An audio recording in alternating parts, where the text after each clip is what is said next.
As the year 1949 drew to a close, New York City resident Frank McNamara was enjoying a meal at Major's Cabin Grill.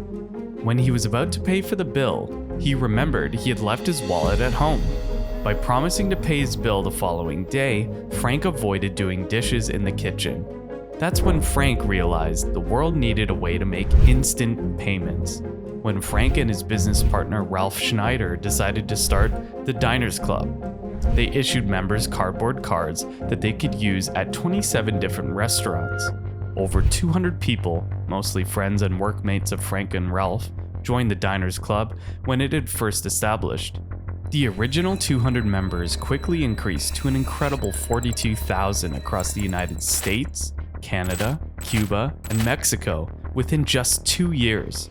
What happened after this was highly remarkable and memorable until today. Welcome as we dive into the story behind your credit cards, from clay tablets to metal cards.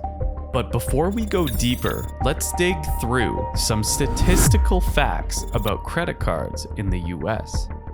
Credit cards, for better or worse, are an integral part of the American economy. According to Experian's State of the Credit Report, the typical American had 3.1 credit cards at the end of 2017, with an average balance of $6,354, plus 2.5 retail credit cards with an additional average balance of $1,841. When exactly did credit cards first appear?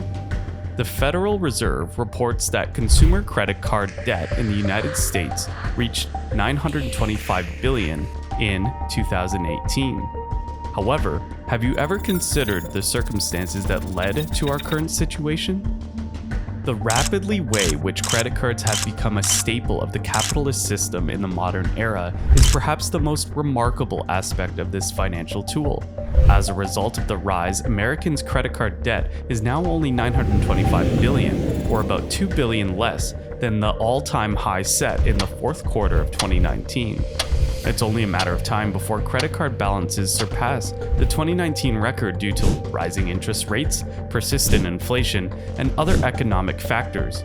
According to LendingTree data, the average credit card debt for residences of New Jersey is the highest of any state, while the residences of Kentucky have the lowest. The early history. Contrary to popular belief, the history of credit card technology goes back much farther than the many recent innovations. In ancient times, people understood the value of a credit system.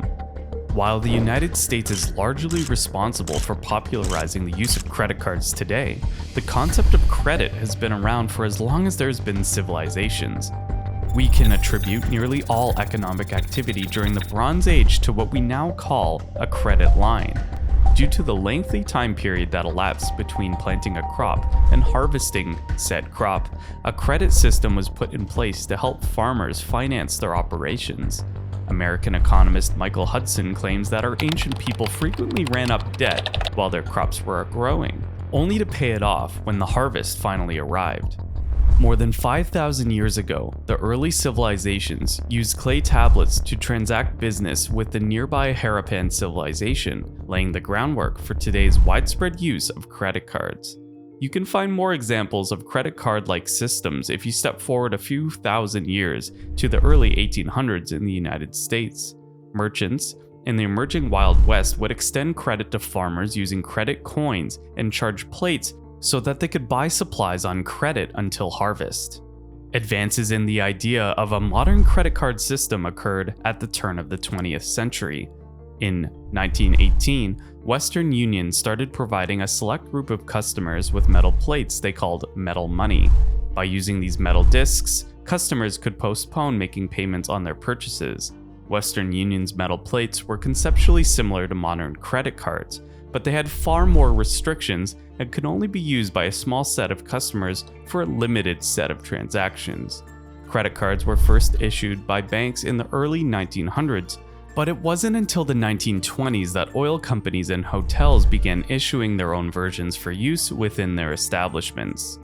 In 1946, a new form of payment called the Charge It card made these metal plates useless. It was created by John Briggins, a banker in Brooklyn, and it served as an intermediary between customers and the bank. The Charge-It cardholder is responsible for repaying the bank for funds used to pay for initial purchases made at participating retailers. Closed-loop credit cards have their origins with Briggins' Charge-It card. Modern-day credit card. After Frank McNamara and Ralph Schneider founded Diners Club, cardholders could use their cards at participating restaurants and have Diners Club pay the bill on their behalf. Diners Club would then transfer funds to the eatery's bank account, less a small processing fee. In order to maintain a positive payment history with Diners Club, cardholders must pay their monthly balance in full. With more than 10,000 members and 28 participating restaurants and 2 hotels in its first year, Diners Club geared to the monthly dining needs of the elite. Bank of America, Chase, and Capital One were the first major financial institutions to issue credit cards that allowed customers to carry a balance from month to month shortly after the introduction of the Diners Club card. In 1958, Bank of America was the first major bank to issue credit cards, and it did so to a small number of its California customers. The now iconic Bank America card was introduced in 1966.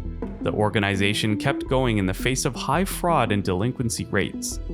To cut a long story short, Bank of America and some other businesses collaborated to create the first revolving credit card in the United States, known as Bank America Card.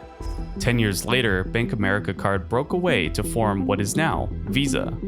California banks established the Interbank Card Association in 1966, ITC. They collaborated to produce MasterCard, Visa's primary rival. The name, which had been MasterCharge up until 1979, was changed.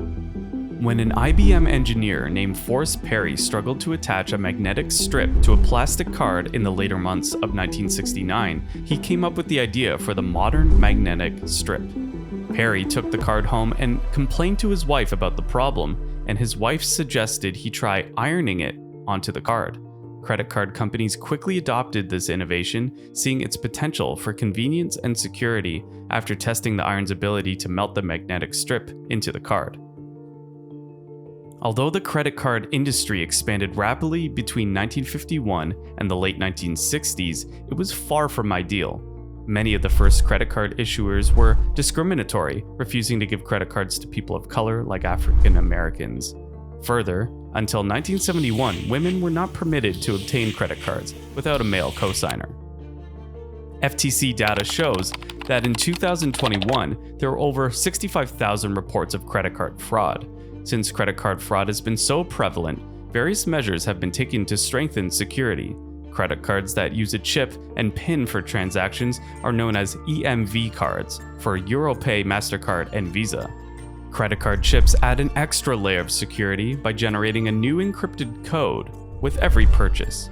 After widespread use of EMV cards across Europe, widely adoption of the technology finally occurred in the United States in the 2010s. The credit card industry of today is far more regulated and fair than it was of its predecessors, but it is still expanding and evolving. Credit cards as we know them are evolving, with a new generation of consumers seemingly preferring digital banking options over their physical counterparts. Virtual credit cards are growing in popularity alongside the rise of other digital payment methods. Online purchases can be made with a virtual credit card that is linked to your actual card but has a unique number. This number may look like any other credit card number, but it actually provides an extra layer of security because it is different from your regular card. Credit cards may or may not remain a viable payment option in the future. However, historical evidence suggests credit cards in one form or another will be around for the coming years. Thank you for listening. If you enjoy the video, kindly leave a like and subscribe to support the channel. Until the next one, peace out.